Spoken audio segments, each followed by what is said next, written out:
Hola, ¿qué tal? ¿Cómo están? Buenos días. Soy Nistela Villaseñor. Hoy les voy a compartir un tema muy sencillo y muy bonito, porque cuando lo comprendemos, puede disminuir muchísimo nuestro miedo. Este tema es el identificar los miedos al hablar en público. Como ustedes saben, a partir de que llegó la pandemia y todos nos empezamos a conectar y empezamos a salir, ¿verdad? Así como estoy saliendo ahorita yo, a mostrarnos en la cámara, pues se empezaron o empezamos a detectar muchísimos miedos que pues son naturales, diría yo. Sí, está bien, los vamos a ver ahorita, los vamos a conocer, son naturales, pero también, así como son de naturales, los podemos combatir y podemos hacer nuestras presentaciones en tiempo y forma. Vamos a ver, esta es una infografía, entonces aquí yo voy a ir corriendo la barra, perdón, sí, la barra aquí de la derecha para ver poco a poco. Hay unos miedos que se llaman miedos primitivos, o que yo los he llamado así. Todo esto, obviamente, yo no me lo invento, lo he estudiado, ¿verdad? Y bueno, lo he estudiado con base en todas las investigaciones que se han hecho, que ha hecho la neurociencia, que conoce muy bien ya el cerebro humano, el comportamiento, las actitudes, todo esto que afortunadamente la neurociencia ha descubierto. Estos miedos primitivos, o por qué los llamo así, porque mm, hagan de cuenta que estos miedos nos los heredaron, nuestros ancestros. Es decir, obviamente, pues nosotros sabemos que el ser humano se formó poco a poco, ¿verdad? Vino de un homínido o de los homínidos que fueron evolucionando poco a poco a través de millones y millones de años.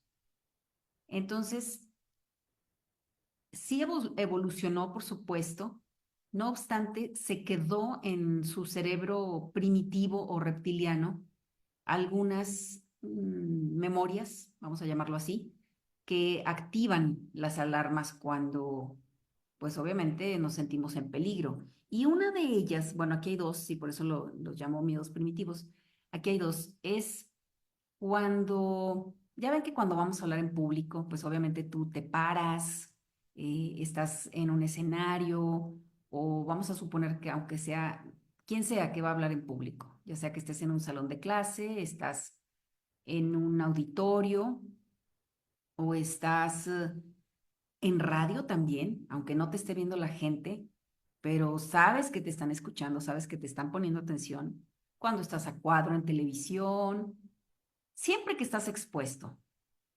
eh, Tú estás justo al frente o todo el mundo te está poniendo atención, estás a cuadro, ya insisto, en varios ejemplos, y esa parte activa un recuerdo. ¿Cuál?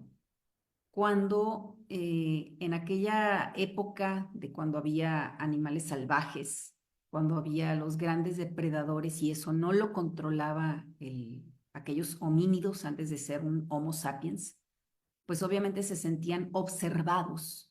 Así sentían que ese animal antes de atacar, claro, porque lo fueron observando también ellos a través de miles y miles de años, como cuando algunos de los compañeros de caza, de cacería, vamos a suponer, pues todos andaban tras la bestia salvaje.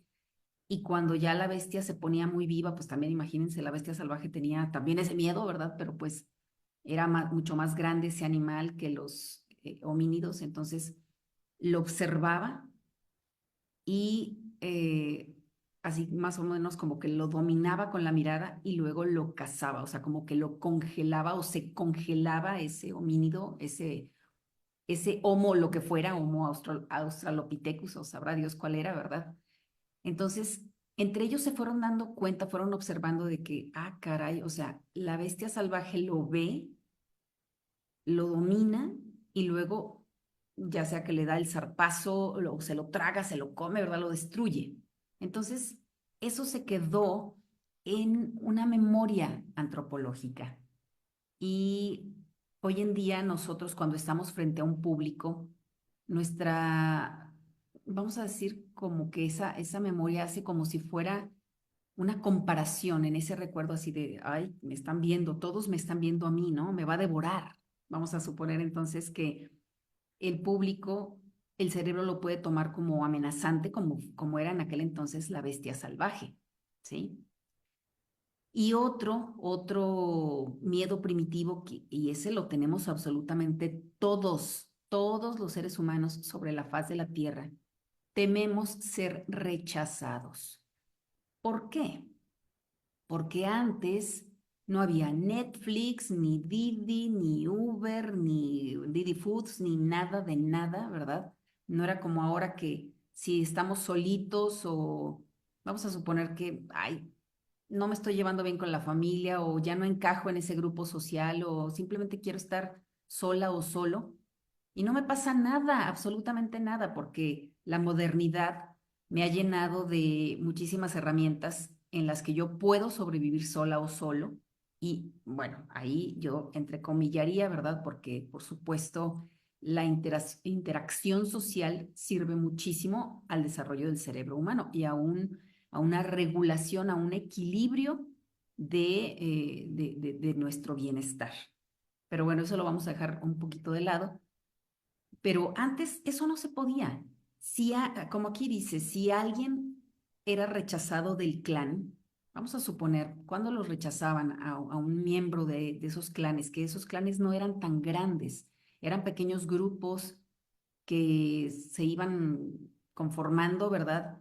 Eran nómadas principalmente. Aquí estoy hablando a lo mejor de otra época en el tiempo, de la historia, ¿verdad? No tan de forma ancestral como lo primero que mencioné.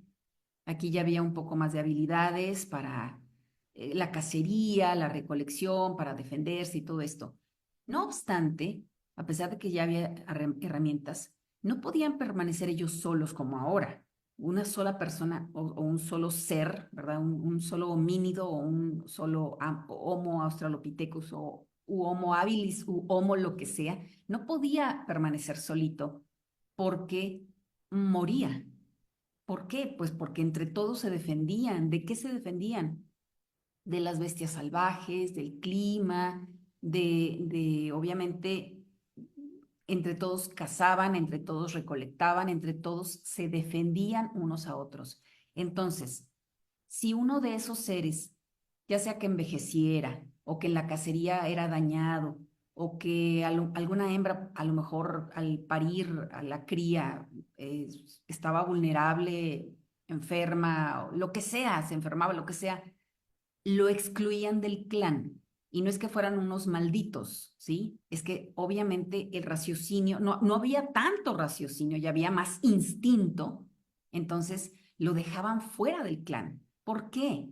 Pues porque esa persona herida, vieja, enferma, o que simplemente no encajaba no había normas, pero había como un entendimiento entre los miembros del clan. Y si no encajaba, mejor lo dejaban, lo rechazaban y lo dejaban porque iba a afectar la seguridad y la sobrevivencia del clan. Entonces, ese es uno de los temores que tanto tenemos los seres humanos, a ser rechazados, porque después del rechazo obviamente venía el abandono e inmediatamente después o días después, horas, no lo sé, venía la muerte. Entonces, nosotros tenemos muy arraigado, pues obviamente, el miedo a morir. Y cuando pensamos o sentimos, imagínense así, por ejemplo, yo voy a hablar en público y luego mis memorias antropológicas se activan y me dice, obviamente mi cerebro reptiliano, no educado, ¿verdad? Me dice, te pueden rechazar. O sea, no a todo mundo le va a gustar lo que estás diciendo, entonces, pues aguas, porque si te rechazan, puedes morir. Pero yo le puedo decir, por supuesto, a mi mente subconsciente, a mi cerebro reptiliano, así de que no, tranquilo, no nos va a pasar nada, porque eso era hace muchos miles de años o millones de años. Y hoy en día, pues claro que puede existir que no les guste mi mensaje, que no le guste mi mensaje a muchos, pero no por eso, y aunque se salgan de una sala donde yo esté dando una conferencia, pues no por eso me voy a morir, ¿sí? Pero bueno, quería que les quedara muy claro esto de los miedos primitivos. Vamos a ir al otro, miedo inexplicable. Fíjense, es que los seres humanos somos tan delicados. Yo siempre digo, los seres humanos somos frágiles y delicados, más no débiles, ¿sí? Nosotros podemos tener una fortaleza descomunal, solo que hay que descubrir precisamente dónde está el centro de esa fuerza y explorarla y explotarla. Les leo: una alta energía cerebral y física es fundamental al exponernos frente al público. ¿Qué quiere decir esto? Pues que tengo que estar bien descansada, bien descansado. Nuestro cerebro entra en la alerta, el pánico escénico, ya mencionamos algunas posibles miedos primitivos, pero también si estamos cansados, fíjense bien, y aquí lo menciono, si estamos cansados, si no dormimos bien, traemos estrés excesivo de días o semanas antes, si tenemos hambre, ganas de ir al baño, frío, calor, enfermedad física o emocional, ya sea una depresión, nunca por favor den un discurso, una conferencia, una clase en estas condiciones, deprimidos, ansiosos, en un duelo, si hemos perdido una persona o traemos una sensación de pérdida, puede ser también de un objeto, en una situación, por ejemplo, me cambié de casa y todavía como que no me siento a gusto y me siento rara porque pues no sé, como que siento que perdí algo. Bueno, pues ahí se está viviendo un duelo, aunque no sea la pérdida física de una persona, de un ser querido, se está viviendo un duelo. Entonces, eviten todas estas situaciones, en todas estas situaciones, dar una conferencia, una clase, un discurso, entrar, por ejemplo, los locutores lo saben muy bien, entrar al aire, estar en vivo y con estas situaciones, híjole, pues de verdad que es más fácil que te puedas equivocar o que simplemente empiezas a sentir como que "Ugh, siento miedo, o sea, ¿qué pasa aquí, no? Y pues, por ejemplo, fíjense, esta última situación que menciono, o incluso al sentirnos incómodos en el espacio en el que nos desenvolvemos.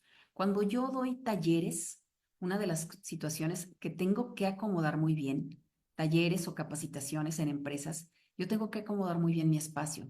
A veces, así son las circunstancias. Yo sé que nos tenemos que acoplar, ¿verdad? Los capacitadores, los talleristas, los conferencistas, cuando vamos a las empresas nos tenemos que acoplar a todo. Sin embargo, lo más que se pueda que nuestro espacio alrededor, nuestro entorno esté confortable, que yo vea bien a los participantes, que yo tenga iluminación adecuada, que yo tenga una ventilación y que no sienta que a los participantes más cercanos a mí los tengo aquí, así como que muy cerquita. Eso es muy importante. ¿Por qué? Porque es un entorno favorable para que mi discurso me salga mucho mejor.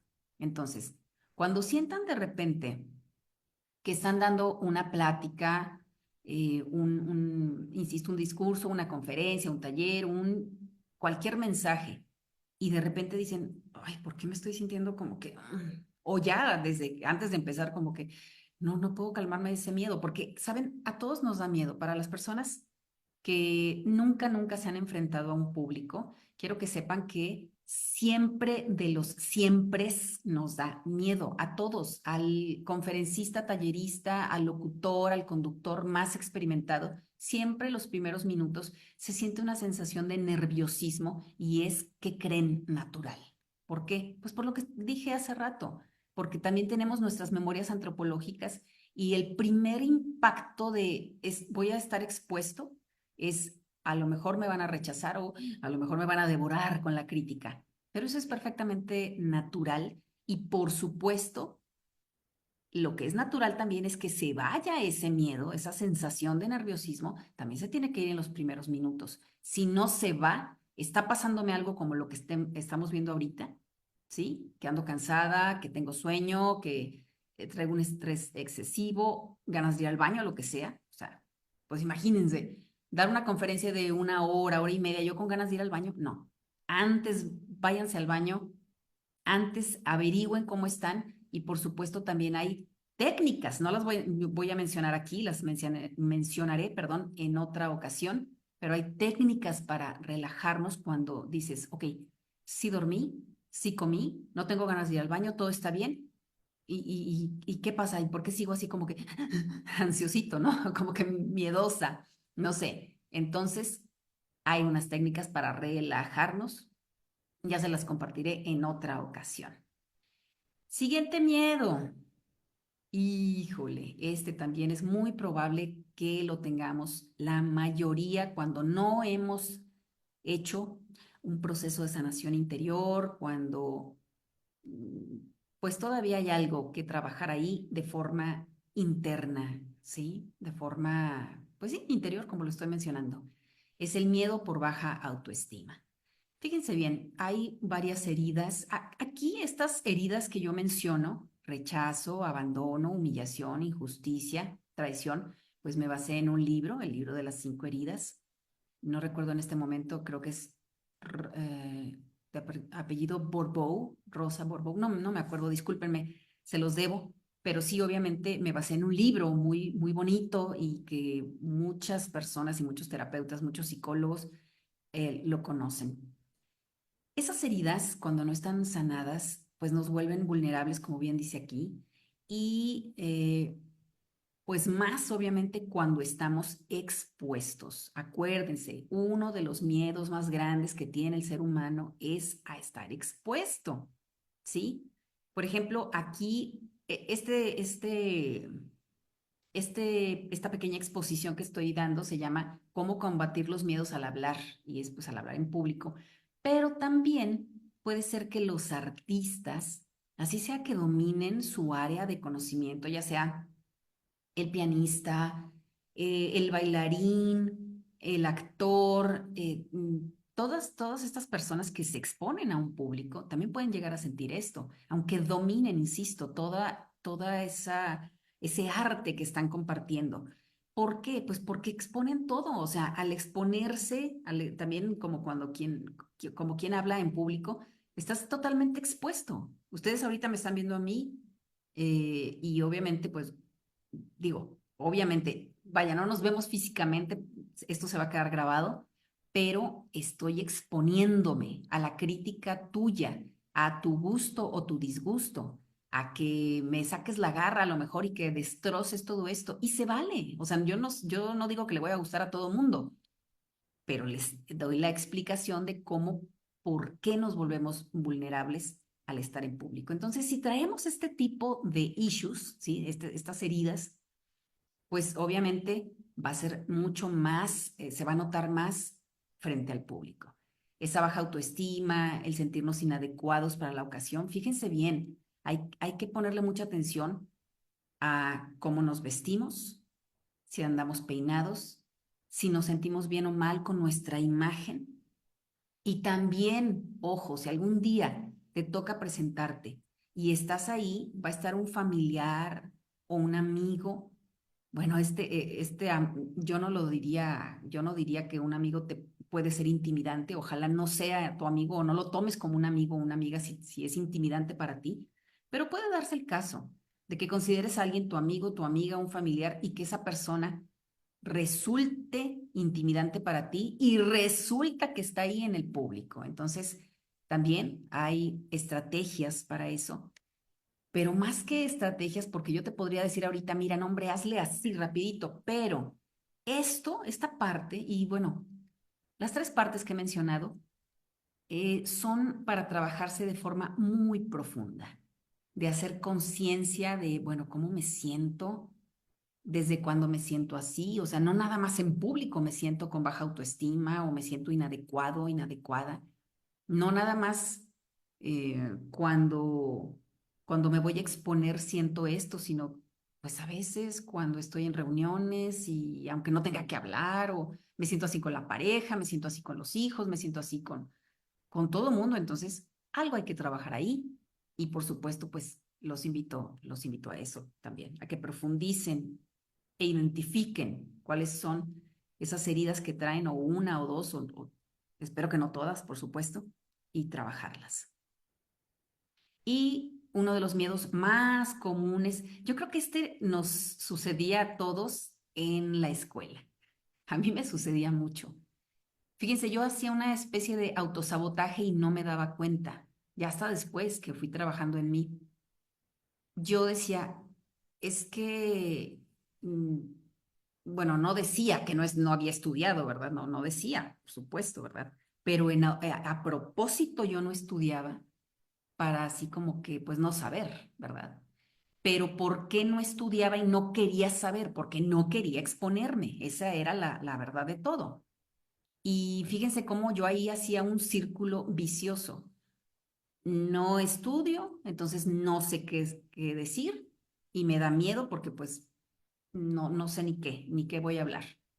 Pero pues se puede volver al revés, todo un círculo virtuoso. Así tengas todo el pánico escénico y los miedos primitivos y tengas baja autoestima y lo que sea, esta es una clave de que sí, que te puede hacer que hables bien en público, porque como dice acá al final, dice, la mejor manera de conquistar el miedo escénico es saber de qué estás hablando. Esto lo dijo Michael Mescon, o Mescon, sí. Eh, Fíjense, cuando no preparamos el discurso, obvio, no sabemos ni idea, ¿verdad? De qué vamos a hablar, no conocemos el tema, nada. O empezamos a confundir una cosa con otra. O también cuando medio lo preparamos, aguas con eso, porque voy a tropezarme. Con lo poquito que me acuerdo, voy a tropezarme y ¿qué iba primero? ¿Qué iba después? No le sé, no le sé. Y me empiezo a poner así toda ansiosa, todo ansioso. Entonces, ahí obviamente el pánico escénico sí sería, no lo vamos a evitar, pero para nada. Dar información o datos en los que tenemos duda debilita nuestra seguridad. ¿Por qué? Porque el cerebro también se da cuenta así de que, Mistela, no sabes de qué estás hablando. Y ya se están dando cuenta. Porque también eso mismo, entrar en duda, empiezas a ver las miradas de todos y dices, chispas, ya se están dando cuenta. Y a lo mejor ni cuenta se dan, pero si tú ya sabes, o sea, tu cerebro no te engaña y tú sabes que no sabes. Entonces, eso es lo que te empieza a debilitar. Ahí, obviamente, tu corporalidad lo va a hablar. Si yo sé que no sé, se me va a notar. Y ahí sí la gente va a decir, ¿por qué está tan nerviosa, no? Y aunque las personas no sepan del tema, van a decir, ay, no le creo, no sé de qué está hablando, ¿sí? Y eso obviamente nos delata y nos lleva a la lona. Entonces, pues bueno, son estos cuatro miedos: miedo por no saber qué decir, miedo por baja autoestima, miedo inexplicable, ya sabemos, ¿verdad? Cansancio, sueño, estrés, fatiga, bla, bla, bla, y los miedos primitivos. Espero que estos